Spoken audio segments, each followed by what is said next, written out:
वसल्लम को रहमतुल लिल आलमीन बना कर भेजा। उन्होंने सबके साथ रहमत वाला मामला किया। और इस वक्त हम वतन भाइयों को खास तौर पर यह बताना चाहता हूं कि आप तारीख उठाकर देख ले, पूरी तारीख में औरतों के साथ क्या क्या मामला होता रहा, लेकिन जब इस्लाम आया औरतों को एक एजाज से नवाजा, इज्जतों से नवाजा, मकाम से नवाजा, मर्तबे से नवाजा। इस्लाम आने के बाद औरतों को एक इज्जत मिली, एक मकाम मिला। वरना उससे पहले जितने लोग रहते थे अपने घर की औरतों को बाकायदा वरासत से महरूम कर दिया करते थे। इस्लाम ने आकर वरासत में हिस्सा दिया, इस्लाम ने आकर हुकूक अदा करने का हुक्म दिया, इस्लाम ने आकर शरीयत के अहकाम बयान किए, इस्लाम ने आकर सबको बताया कि एक औरत के लिए हक क्या होता है, वो हक अदा ना करने पर सजा क्या मिलती है। अल्लाह की तरफ से सजाएं, अल्लाह की तरफ से अज़ाबात, उन हुकूक के तलफी पर क्या हुआ करते हैं, इन तमाम को उन्होंने इस्लाम ने जाहिर किया। आज आपके सामने मैं सिर्फ इतना बताना चाहूंगा, इस्लाम के अंदर निकाह कितना प्यारा है, कितना अच्छा है, कितना सस्ता है, कितना हिदायत वाला है, कितनी रहबरी के साथ इस्लाम में निकाह कराया जाता है। मेरे अजीज भाइयों, हमारे यहाँ निकाह बहुत सादा सीधा है, बहुत सादा सीधा। हमारे बुजुर्गों ने तारीख की रोशनी में जो निकाह हमें बताया, वो निकाह सिर्फ 3 चीजों का नाम है।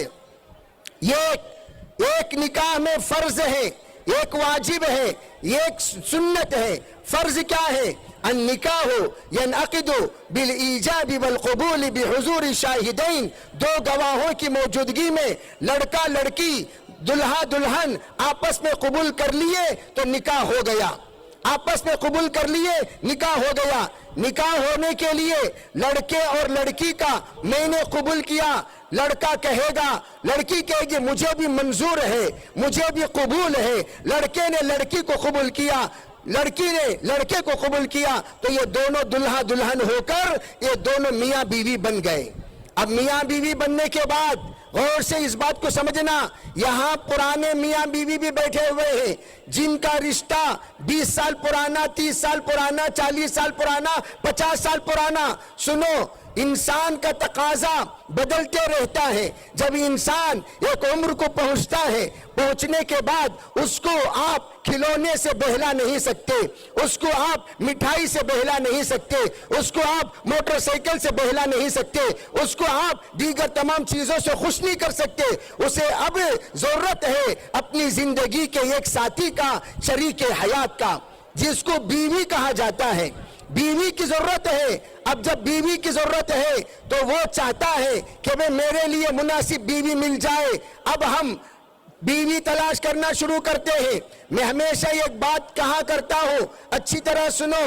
गर्लफ्रेंड अगर कोई है, उसे आप बीवी बनाना चाहते हैं, बीवी बनाने के लिए चंद चीजें देखना होगा। वो क्या क्या चीजें हैं जिसका देखना बीवी में जरूरी है? सबसे पहली चीज, बीवी के अंदर खिदमत का जज्बा होना चाहिए। जिस बीवी के अंदर खिदमत का जज्बा होगा, शौहर के दिल में मोहब्बत पैदा करती चली जाएगी, ताल्लुकात पैदा करती चली जाएगी, उल्फत पैदा करती चली जाएगी, जगह पैदा करती चली जाएगी। वो बीवी जो खिदमत करती है वो दिल में बसती चली जाती है। इसलिए कहा सबसे पहली चीज बीवी के अंदर खिदमत का जज्बा होना चाहिए। शौहर कोई बात कहने से पहले समझ जाया करे कि भाई इस वक्त मेरे शौहर की जरूरत क्या है, इस वक्त मेरे शौहर का तकाजा क्या है। मुझे बड़ा अच्छा लगता है, मैं हमेशा हम वतन भाइयों की बीवियों की मिसाल दिया करता हूं कि वो मिसाल क्या है कि जब शौहर आता है सबसे पहले पानी लेकर खड़ी हो जाती है ताकि वो पैर धो ले, हाथ धो ले, चेहरा धो ले, और उसके बाद तौलिया देती है ताकि वो चेहरा वगैरह पोंछकर फ्रेश होकर अंदर आए, ताकि बाहर की गर्मी बाहर ही निकल जाए, बाहर की गर्मी अंदर ना आए। इसके लिए हम वतन भाइयों की खवातीन माशाअल्लाह हिंदुइज्म में जो बात सिखाई गई, वो अंदर आने से पहले उनको पाक करके बुलाया करो ताकि बाहर की बला बाहर ही रह जाए। ये सबक है हम लोगों के लिए कि आने से पहले बाहर की चीज बाहर ही छोड़ने के लिए पहले उन तमाम चीजों को साफ कर लिया करें। اب اندر آئے, اندر آنے کے بعد سب سے پہلے بیوی کیا کرے, مسکراتا ہوا چہرے کے ساتھ استقبال کرنا چاہیے. چہرے کو اداسی رکھ لے کر, چہرہ مرجھا کر, چہرہ کے اندر کوئی خوشی نہیں, ہمیشہ غمگین چہرہ, اس چہرے کے ساتھ استقبال نہیں. ایسا چہرہ پیارا ہونا چاہیے, کھلا ہوا ہونا چاہیے. میں اس کے لیے غیر کی جتنے ہمارے ہم وطن بہنیں ہیں, ہم وطن بیویاں ہیں, ان کے بارے میں مثال دیا کرتا ہوں. شام کے اوقات میں یہ خواتین سجاتی ہیں, اپنے آپ کو سجاتی ہیں, اپنے چہرے کو صاف کرتی ہیں, کپڑا بدلتی ہیں اور چہرے کو حشاش و بشاش رکھتی ہیں, جب پھول لگا کر استقبال میں رہتی ہیں. جب شوہر آتا ہے کھلے ہوئے چہرے کے ساتھ, پیارے چہرے کے ساتھ, پیارے انداز میں استقبال کرتی ہیں. یہی اسلام کا سبق ہے, یہی اسلام کا پیغام ہے. اسلام بھی یہی کہتا ہے, اندر آئے, اذا نظر الیہا سرتہ, جب دیکھے بیوی کی طرف شوہر تو شوہر کا دل باغ باغ کر دے, شوہر کا دل کے اندر کا داغ دور کر دے, شوہر کے دل کے اندر خوشی پیدا کر دے.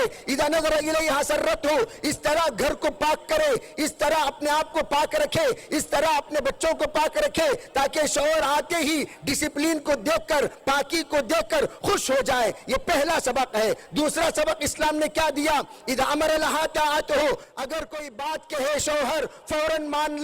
شوہر بھوکا آ رہا ہے, کھانا تیار ہونا چاہیے. شوہر پیاسا آ رہا ہے, پانی تیار ہونا چاہیے.